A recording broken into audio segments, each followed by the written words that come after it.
नमस्कार दोस्तों, आज मैं बात करूंगा बिल्डिंग मटेरियल बिजनेस के बारे में। दोस्तों, इस बिजनेस को शुरू करने से पहले आपको कई बातों का ध्यान रखना है। जैसे कि लोकेशन हो गया, आपकी जगह कितने स्क्वायर फीट की लगेगी, कहां पर खोल सकते हो, कितना इन्वेस्टमेंट होगा, कितना प्रॉफिट होगा, मैं इन सारी चीज़ों के बारे में आपको बताऊँगा। तो अपन नंबर वाइज मैं आपको बताऊँगा कि किन किन चीज़ों के लिए क्या क्या करना पड़ेगा और कितना इन्वेस्टमेंट और कितना प्रॉफिट होगा, कैसे मार्केटिंग करनी है, एक एक करके अपन सारी चीज़ों के बारे में जानेंगे। तो दोस्तों, सबसे पहले अगर मैं बात करूं लोकेशन की, तो बिल्डिंग मटेरियल बिजनेस के अंतर्गत बहुत सारी चीज़ आती है। जैसे कि सीमेंट, सरिया, ईंट, गिट्टी, रेती और इसके अलावा कंस्ट्रक्शन केमिकल्स भी रहते हैं जो आपको रखना पड़ेंगे। और विभिन्न प्रकार की सामग्रियां आप इसमें रख सकते हो। जैसे कि आप अगर चाहो तो हार्डवेयर की भी सामग्रियाँ रख सकते हो, जैसे पाइप हो गया, इलेक्ट्रिकल वायर हो गए और बाइंडिंग वायर हो गए। तो ये चीज़ें भी आप रख सकते हो। टेप हो गई, मास्किंग टेप हो गई, और कंस्ट्रक्शन के केमिकल जो स्लैब भराई में यूज़ होते हैं। तो इन सारी चीज़ों को आप अगर शुरू करोगे तो आपको धीरे धीरे धीरे धीरे सारी जानकारी होती रहेगी और आप निश्चित तौर पर पता लगता जाएगा कि कंस्ट्रक्शन एक बिल्डिंग मटेरियल दुकान में अपन क्या क्या सामग्रियाँ रख सकते हैं। आप जैसे जैसे खोलोगे, जैसे जैसे आपका बिजनेस आगे बढ़ेगा, आपको पता चलता जाएगा। तो दोस्तों, लोकेशन की अगर मैं बात करूं तो आपको ये बिज़नेस गांव हो या शहर, आप दोनों जगह पर खोल सकते हो, लेकिन ये बिज़नेस चलेगा ज़्यादा शहर में या बड़े कस्बे में। दोस्तों, गांव में मैं इसलिए बोल रहा हूँ कि अगर छोटा गांव है, मान लो 1000 आबादी का गांव है, तो वहाँ पर क्या है, घर कम मिलते हैं और आपकी सीमेंट कम बिकेगी, सरिया कम बिकेगा, ईंट, रेती, गिट्टी कम बिकेगी, तो आपका बिज़नेस कम चलेगा। लेकिन कस्बे में खोला या शहर में खोला तो वहाँ पर घर ज़्यादा बनते हैं, पब्लिक ज़्यादा रहती है, तो निश्चित तौर पर मेंटेनेंस भी घर का होगा, तो अपने सारा सामान ज़्यादा बिकेगा। मैं अगर बात करूँ दुकान के लोकेशन के बारे में, तो आपको ऐसे मेन चौराहे पे जहाँ पर लोग देख सके, आपकी दुकान के सामने से लोग निकलना चाहिए, ताकि आपकी दुकान की पब्लिसिटी होती रहे। अच्छा बैनर छपवा है, ठीक है, तो लोकेशन आपको बढ़िया रखनी है। मेन चौराहा होना चाहिए और बड़ा शहर या कस्बा होना चाहिए जहाँ पर दुकान स्टेबल हो सके, ठीक है। तो अपने लोकेशन की बात हो गई। दूसरी मैं बात करता हूँ दोस्तों, लाइसेंस की, ठीक है। लाइसेंस की अगर मैं बात करूँ तो आपको जीएसटी लाइसेंस बनवाना पड़ेगा, जो वकील के थ्रू बन जाएगा या ऑनलाइन भी आप अप्लाई कर सकते हो। और कंपनी से जुड़ो, जिस भी कंपनी से, तो जैसे सीमेंट की कोई कंपनी हो गई, तो उससे अगर आप जुड़ना चाहते हो तो उसमें रजिस्ट्रेशन करवाना पड़ेगा। दो तरीके से आप कंपनी से जुड़ सकते हो, एक तो डीलरशिप और एक रिटेलरशिप। डीलरशिप में आपको पेमेंट ज़्यादा जमा कराना पड़ता है, 2 से 2.5 लाख रुपए जमा कराने पड़ते हैं। रिटेलरशिप में आपको कम पैसे जमा कराना पड़ते हैं। 25,000 के आसपास, 20 से 25,000 में आप रिटेलर बन सकते हो और कंपनी से माल मिल सकता है।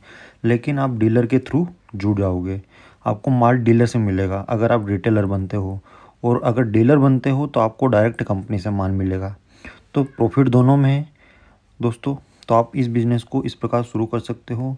सरिया में भी सेम ऐसा ही है। तो सरिया सीमेंट में आपको डीलरशिप लेनी पड़ेगी या रिटेलरशिप लेनी पड़ेगी। लेकिन ईंट, गिट्टी, रेती है, इनसे आपको ईंट के लिए आपको भट्टे वाले से मिलना पड़ेगा, रेती के लिए आपको बड़े दलालों से मिलना पड़ेगा, ताकि वो पूरा डैम्फर का डैम्फर आपकी साइट पे डलवा सके, आपकी दुकान पे डलवा सके, आप उनको दे सको कंस्ट्रक्शन बनाने वाले को, ठीक है। तो दोस्तों, इस तरह आप धीरे धीरे बिल्डिंग मटेरियल का बिज़नेस शुरू कर सकते हो और लाइसेंस आपको लेना बहुत ज़रूरी है, ठीक है। अब अगर मैं इस बिल्डिंग मटेरियल बिजनेस में ग्रेजुएशन की बात करूं तो आपको कोई ग्रेजुएशन रिक्वायरमेंट की ज़रूरत नहीं है। आप बिना पढ़े भी हो तो आप भी इस बिज़नेस को शुरू कर सकते हो, लेकिन थोड़ा बहुत आपको ज्ञान रहना चाहिए ताकि आप थोड़ी बहुत लिखा पढ़ी कर सको। दोस्तों, अगली बात करता हूँ मैं इन्वेस्टमेंट की। इन्वेस्टमेंट की अगर मैं बात करूँ तो इसमें 4 से 5 लाख रुपये शुरुआती दौर में आपको लगेंगे। देखो, मानो अगर तो आपको 50 लाख भी कम पड़ सकते हैं, क्योंकि डिपेंड करता है आप दुकान कितनी बड़ी खोल रहे हो, कितने बड़े स्तर पर आप अभी बिजनेस शुरू कर रहे हो, ठीक है। तो मिनिमम अमाउंट अगर मैं बात करूँ तो 4 से 5 लाख रुपए, और 4 से 5 लाख रुपए इसलिए बता रहा हूँ क्योंकि आपको डीलरशिप रिटेलरशिप लेनी पड़ेगी सरिया सीमेंट की, इस और केमिकल्स वगैरह की, पेंट वगैरह की, जिसके थ्रू आपको पैसे जमा कराना पड़ेगा, माल आपको एक गोडाउन में उतराना पड़ेगा। इसलिए 4 से 5 लाख रुपए शुरुआत में लगेंगे।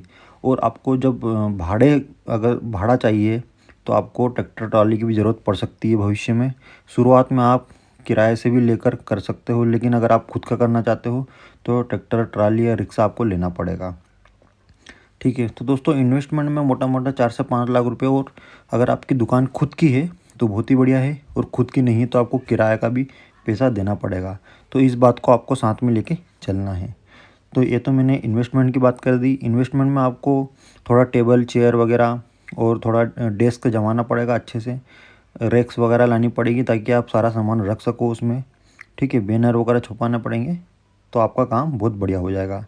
अगली बात करता हूँ दोस्तों प्रॉफिट की। प्रॉफिट मार्जिन भी अच्छा रहता है, 10 से 15% हर चीज़ में आपको प्रॉफिट मार्जिन मिलेगा, लेकिन सीमेंट में थोड़ा कम रहेगा, सरिया में भी बढ़िया रहेगा। इसके अलावा जो केमिकल्स वगैरह है, ईंट गिट्टी रेती में आप बहुत अच्छे तरीके से पैसे कमा सकते हो। 1000 ईंट पे आप 1000 रुपये आराम से कमा सकते हो। ठीक है, बड़े भट्टे वाले से बात करनी है, और उसकी साइड से, भट्टे की साइड से आपको जहाँ पर भी ईंटें पहुँचानी हो वहाँ पहुँचा सकते हो आसानी से। इसी प्रकार सीमेंट भी में आपको 10 से 15 रुपये एक बोरी पे आप आराम से कमा सकते हो, और सरिया में भी 2 से 3 रुपये आप पर केजी के हिसाब से कमा सकते हो। 1 किलो सरिया का 2 से 3 रुपये आप आराम से कमा सकते हो। सरिया का भी भाव बहुत आसमान छू रहा है। ठीक है, तो इस बात का आपको ज़रूर ध्यान रखना है। तो मैंने आपको प्रॉफिट की भी बात बता दी है, इन्वेस्टमेंट की भी बात बता दी दोस्तों। अब मैं करता हूँ बात मार्केटिंग की। मार्केटिंग की अगर मैं बात करूँ दोस्तों, तो आपको साइडों पर जाना पड़ेगा, यानी कि आप जब भी फ्री हो तो आसपास की जो साइट चल रही है, मकान का काम चल रहा है, वहाँ पर जाना है, कस्टमर से मिलना है, अपनी दुकान के बारे में बताना है उनको। शुरुआत में आपको कम रेट का बताना है कि यार मैं रेती गिट्टी कम रेट में डाल दूँगा, उनसे इतने कम में डाल दूँगा, तो आपका व्यवहार बनेगा। निश्चित तौर पर मकान मालिक आपसे जुड़ेगा, ठेकेदार आपसे जुड़ेगा। तो इस प्रकार आप आपकी मार्केटिंग भी कर सकते हो। और दूसरी बात ये है कि आप मीटिंग भी रखवा सकते हो ठेकेदार वगैरह की, उनको कुछ छोटा मोटा गिफ्ट भी दे सकते हो ताकि वो आपका अपने हो जाए और आपसे माल खरीदे। मेन चीज़ है आपकी जान पहचान होनी ज़रूरी है, और कितने बड़े स्तर की आपकी दुकान है वो मायने रखता है। तो मार्केटिंग का फंडा क्लियर है कि आपको साइट पे जाना बहुत ज़रूरी है और लोगों से मिलना। देखो, आपकी दुकान अगर किसी ने देख रखी है तो बहुत ही बढ़िया है। इसके अलावा आप विजिटिंग कार्ड भी छपा सकते हो। जो कार्ड आते हैं उसमें आपका सब लिखा हुआ रहता है, नाम, पता, एड्रेस, कौन सा बिजनेस है, सारी बातें लिखी हुई रहती हैं। जो जहाँ पर भी जाओ कस्टमर से मिलो, उनको दे दो। ठीक है, व्हाट्सअप, इंस्टाग्राम, फेसबुक के माध्यम से भी आप अपने बिजनेस का प्रचार कर सकते हो ताकि लोगों को इसके बारे में पूरी जानकारी हो जाए। तो उम्मीद करता हूँ दोस्तों कि आपको मेरा ये वीडियो पसंद आया होगा। वीडियो अच्छा लगे तो वीडियो को लाइक, चैनल को सब्सक्राइब जरूर करें। आपका बहुत बहुत धन्यवाद।